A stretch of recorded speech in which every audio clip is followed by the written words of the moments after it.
ಭೀಷ್ಮ ಭೀಷ್ಮ ಭೀಷ್ಮ ಭೀಷ್ಮ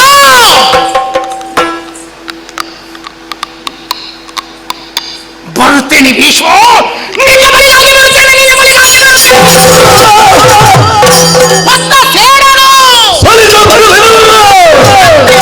ಬರುತ್ತಿರುವಂತಹ ನಿನ್ನ ಮನೆಯಲ್ಲಿ ಕುರುಡನೇ ಹುಟ್ಟಲಿ ಭೀಷ್ಮ, ಕುರುಡನೇ ಹುಟ್ಟಲಿ. ನಾನು ಉರಿಯುತ್ತಿದ್ದೇನೆ, ನಾನು ಉರಿಯುತ್ತಿದ್ದೇನೆ.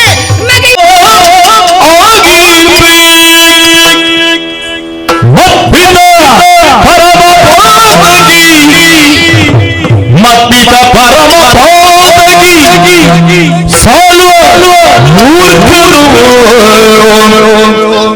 ಸಾಲುವ ಮೂರ್ಖರು ಮರುಳಿ ಮರುಳೆನ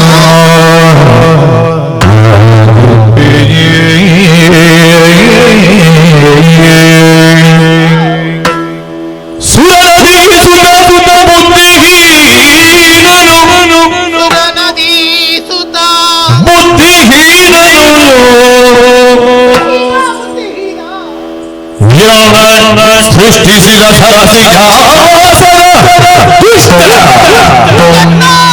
ಸೃಷ್ಟಿಸಿದ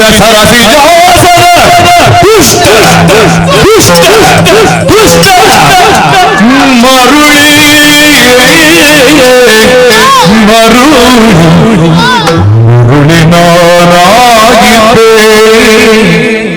ಒಪ್ಪಿದ ಪರಮ ಬೋಧಗಿ ಸಾಲುವ ಮೂರ್ಖರು ಸುರನದೀಸುತ್ತ ಬುದ್ಧಿಹೀನನು ಎನ್ನ ಸೃಷ್ಟಿಸಿದ ದುಷ್ಟ ಮರುಳಿನ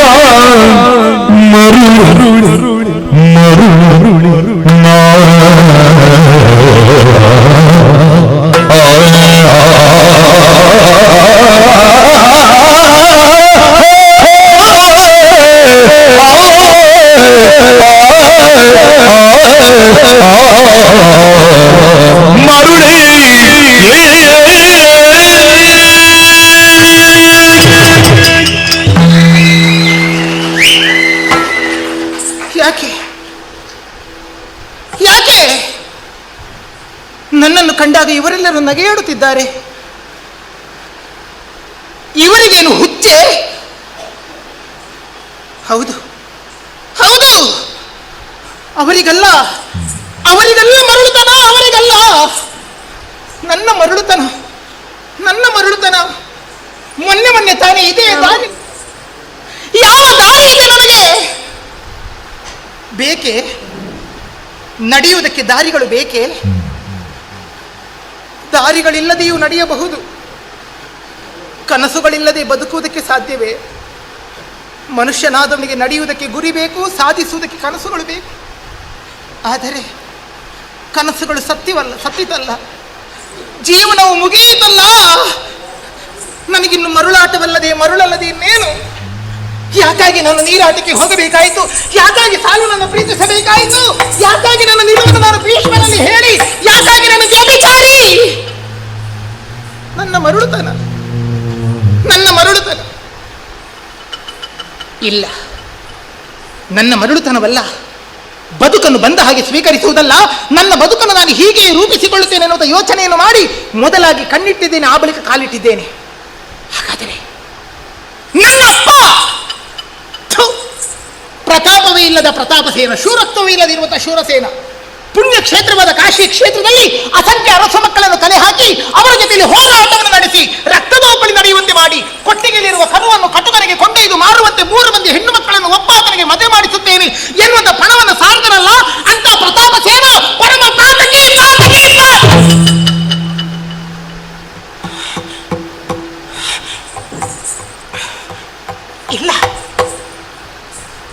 ಇಲ್ಲ, ನನ್ನಪ್ಪ ಪಾತಕಿಯಾಗುತ್ತಿದ್ದರೆ, ನನ್ನಪ್ಪ ಪಾಪಗಳನ್ನು ಮಾಡುತ್ತಿದ್ದರೆ ನನ್ನ ತಂಗಿಯಂದಿರ ಬದುಕು ಹಾಳಾಗಬೇಕಲ್ಲ.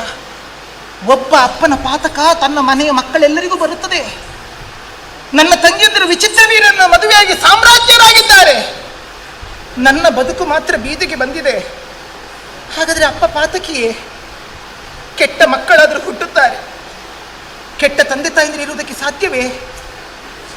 ಮತ್ತೊಂದು ಪ್ರಾಣಿಯ ಮಾಂಸವನ್ನಾದರೂ ಹೆಸರು ತಿನ್ನುವಂತ ಹುಲಿಯಾದರೂ ತನ್ನ ಮರಿಗಳ ಮೈ ನೆಕ್ಕುತ್ತದೆ. ಮತ್ತೊಬ್ಬನನ್ನು ಕಚ್ಚಿಕೊಳ್ಳುವಂತ ಘಟ ಸರ್ಪವಾದರೂ ತನ್ನ ಮೊಟ್ಟೆಗಳನ್ನು ಜೋಪಾನ ಮಾಡುತ್ತದೆ. ಯಾವ ಅಪ್ಪ ಅಮ್ಮನು ಮಕ್ಕಳಿಗೆ ಕೆಟ್ಟವರಾಗುವುದಿಲ್ಲ. ಒಂದು ಮನೆಯಲ್ಲಿ ಆಟವಾಡಿ ಬೆಳೆದ ಹೆಣ್ಣು ಮಕ್ಕಳು ಒಬ್ಬನನ್ನು ಮದುವೆಯಾಗಿ ಸುಖವಾಗಿರಲಿ ಎಂದು ಅಪ್ಪ ಯೋಚಿಸಿದರೆ ಅಪ್ಪನದ ಅಪರಾಧವೇ? ಇಲ್ಲ, ನನ್ನಪ್ಪ ಪಾತಕಿ ಅಲ್ಲ, ನನ್ನಪ್ಪ ಒಳ್ಳೆಯವನು, ನನ್ನಪ್ಪ ಒಳ್ಳೆಯವನು.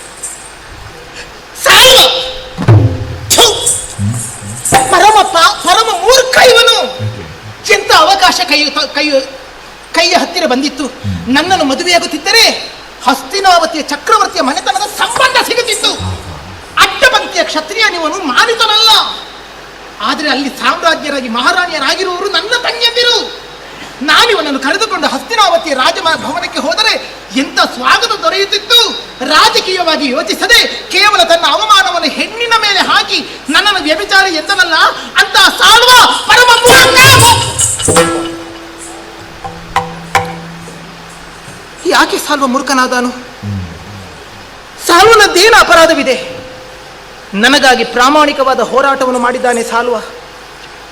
ತಾನು ಮದುವೆಯಾಗಬೇಕಾದಂಥ ಹುಡುಗಿ ಯಾರದ್ದೋ ಮನೆಯಲ್ಲಿ ಕೆಲವಷ್ಟು ದಿವಸ ಇದ್ದು ಬಂದರೆ ಯಾವ ಪುರುಷ ಮನಮುಟ್ಟಿ ಕೂಡುತ್ತಾನೆ? ಹಸ್ತಿನಾವತಿಯಲ್ಲಿ ಇರುವಂಥ ಭೀಷ್ಮ ಹೆಣ್ಣು ಮಕ್ಕಳನ್ನು ಗೌರವಿಸುವನಾಗಿರಬಹುದು. ಹಸ್ತಿನಾವತಿಯಲ್ಲಿ ಇರುವವರೆಲ್ಲರೂ ಭೀಷ್ಮರಲ್ವಲ್ಲ. ಹಸ್ತಿನಾವತಿಯರ ಕುರಿತಾಗಿ ಸದಭಿಪ್ರಾಯವೇನು ಇಲ್ಲವಲ್ಲ. ಅಂತಿರುವಾಗ ಸಾಲ್ವ ಆಕ್ಷೇಪಿಸಿದ್ರಲ್ಲಿ ಅಪರಾಧವೇನಿದೆ? ಸಾಲ್ವ ಒಳ್ಳೆಯವನೇ, ಸಾಲ್ವ ಒಳ್ಳೆಯವನೇ. ಶಿವನೇ ಶಿವನೇ, ವಿಶ್ವನಾಥ ವಿಶ್ವನಾಥ, ನನಗೀಗ ಯಾಕೆ ಹೆಣ್ಣು ಜನ್ಮವನ್ನು ನೀಡಿದೆ ಸ್ವಾಮಿ? ಬಡತನ ಅಂದ್ರೆ ಏನಂತ ಗೊತ್ತಿಲ್ಲ, ಹಸಿವೆ ಅಂದ್ರೆ ಏನಂತ ನಾನು ತಿಳಿದಿಲ್ಲ. ರಾಜಕುಮಾರಿಯಾಗಿ ಹುಟ್ಟಿದ್ದೇನೆ, ಅರಮನೆಯ ವೈಭವಗಳನ್ನು ಉಂಡಿದ್ದೇನೆ. ಆದರೆ ಇವತ್ತು ಈ ಕಾಡಿನ ಮಧ್ಯದಲ್ಲಿ ಪಿಶಾಚಿಯಂತೆ ಏಕಾಂಗಿಯಾಗಿ ಅಲೆದಾಡುತ್ತಿದ್ದೇನೆ. ನೀರಿನಲ್ಲಿ ನನ್ನ ಮುಖವನ್ನು ನೋಡಿದರೆ ನನ್ನ ಮುಖ ಪರಿಚಯವೇ ನನಗಾಗುತ್ತಿಲ್ಲ. ಹಾಗಾದರೆ ನನಗೆಂತ ಯಾತನಾಮಯವಾದಂಥ ಬದುಕಿದು. ವಿಕೃತ ವಿನೋದಿಯಾಗಿ ವಿಕೃತ ಸೃಷ್ಟಿಯನ್ನೇ ಮಾಡುತ್ತಾ ತನ್ನ ಔದ್ಯೋಗಿಕವಾದಂಥ ಜಾಡ್ಯವನ್ನು ಕಳೆಯೆತ್ತಿಸಿ ನನಗಿಂತಹ ಒಂದು ದುರಂತವಾದಂಥ ಬದುಕನ್ನು ನೀಡಿಬಿಟ್ಟನಲ್ಲ ಆ ವಿಧಾತ, ಆ ಬ್ರಹ್ಮ ಕಡು ದುಷ್ಟ. ಇಲ್ಲ, ಬ್ರಹ್ಮದೇವ ಯಾಕೆ ದುಷ್ಟನಾಗುತ್ತಾನೆ? ಎಂತಹ ಸೌಭಾಗ್ಯವನ್ನು ನನಗೆ ಕಲ್ಪಿಸಿಕೊಟ್ಟಿದ್ದಾನೆ. ಪುಣ್ಯಕ್ಷೇತ್ರವಾದ ಕಾಶಿ ಕ್ಷೇತ್ರದಲ್ಲಿ ನನ್ನ ಜನನ, ಗಂಗಾ ನದಿಯಲ್ಲಿ ನೀರಾಟ, ದಿನನಿತ್ಯ ವಿಶ್ವನಾಥನ ದರ್ಶನ ಭಾಗ್ಯ. ನಾನು ರೂಪವತಿ, ವಿದ್ಯಾವತಿ, ಬುದ್ಧಿವಂತೆ, ರಾಜಕುಮಾರಿ. ನನಗಿಂತ ಸೌಲಭ್ಯ ಸೌಕರ್ಯಗಳನ್ನು ಆ ಭಗವಂತನಾದ ಬ್ರಹ್ಮ ಕಲ್ಪಿಸಿಕೊಟ್ಟಿದ್ದಾನೆ. ಹಾಗಾದರೆ ಬ್ರಹ್ಮದೇವನು ದುಷ್ಟನಲ್ಲ, ಸಾಲ್ವ ಮೂರ್ಖನಲ್ಲ, ನನ್ನಪ್ಪ ಪಾತಕಿಯಲ್ಲ, ನನ್ನ ಮರುಳಾಟವೂ ಅಲ್ಲ. ಆದರೂ ನನ್ನ ಜೀವನ ಹಾಳಾಯಿತಲ್ಲ, ನನ್ನ ಜೀವನ ಹಾಳಾಯಿತಲ್ಲ. ಯಾರಿಂದ?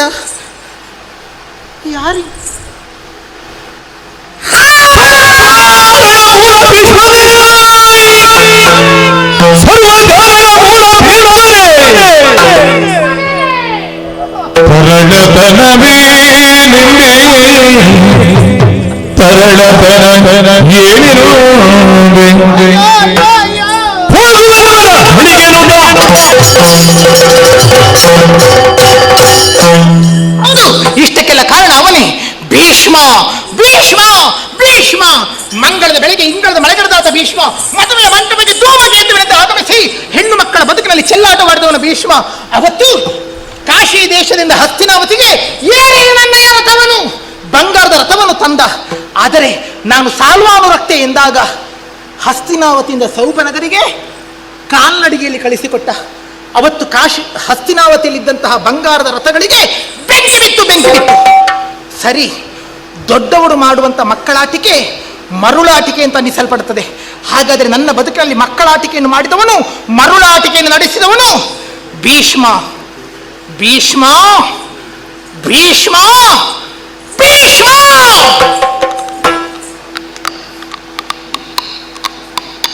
ಬರುತ್ತೇನೆ ಭೀಷ್ಮ, ನಿನ್ನ ಬಳಿಯಾಗಿ ಬರುತ್ತೇನೆ, ನಿನ್ನ ಬಳಿಯಾಗಿ.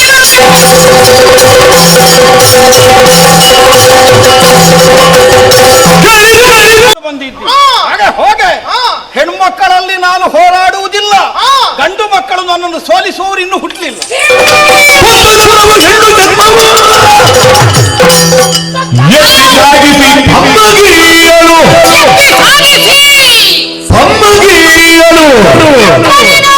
ಲಿಪಿಯಲ್ಲಿ ಬರೆದಿಡು ಸುರನೀಸುತ್ತವೆ, ಲಿಪಿಯಲ್ಲಿ ಬರೆದು ಸುರನೀಸುತ್ತವೆ. ಹೆಣ್ಣು ಮಕ್ಕಳು ಅಂತ ಹೇಳಿದ್ರೆ ನಿನ್ನ ತೊತ್ತಗಳನ್ನು ಆಗಿ ಭಾವಿಸಿಕೊಂಡೆ ಏನು? ಕಂಡವರಿಗೆ ಕೊಂಡು ಹೋಗಿ ಮದುವೆಯನ್ನು ಮಾಡಿಸುವುದಕ್ಕೆ ನನ್ನ ಅಪ್ಪ ಅಮ್ಮ ನನ್ನನ್ನು ಸಾಕಿ ಬೆಳೆಸಿದ್ದು ನಾನು ಇಷ್ಟಪಟ್ಟವರನ್ನು ನನಗೆ ಬೇಕಾದವರನ್ನು ಮದುವೆ ಆಗುವುದಕ್ಕೆ ಹೊರತು ನಿನಗೆ ಕಂಡವರಿಗೆ ಕೊಂಡು ಹೋಗಿ ಮದುವೆ ಮಾಡಿಸುವುದಕ್ಕೆ ಹೆಣ್ಣು ಜಾತಿ ನಿನ್ನ ತೊತ್ತುಗಳಲ್ಲಿ ಅಪ್ಪನಲ್ಲಿ ಹೋಗಿ ಹೇಳಲಿಲ್ಲ. ಈಗ ಏನು ಮಾಡಿದೆಯೋ ನೀನು, ಏನು ಮಾಡಿದೆಯೋ? ನನ್ನ ಸ್ಥಿತಿ ಎಂತಾಯಿತು ಗೊತ್ತೇ?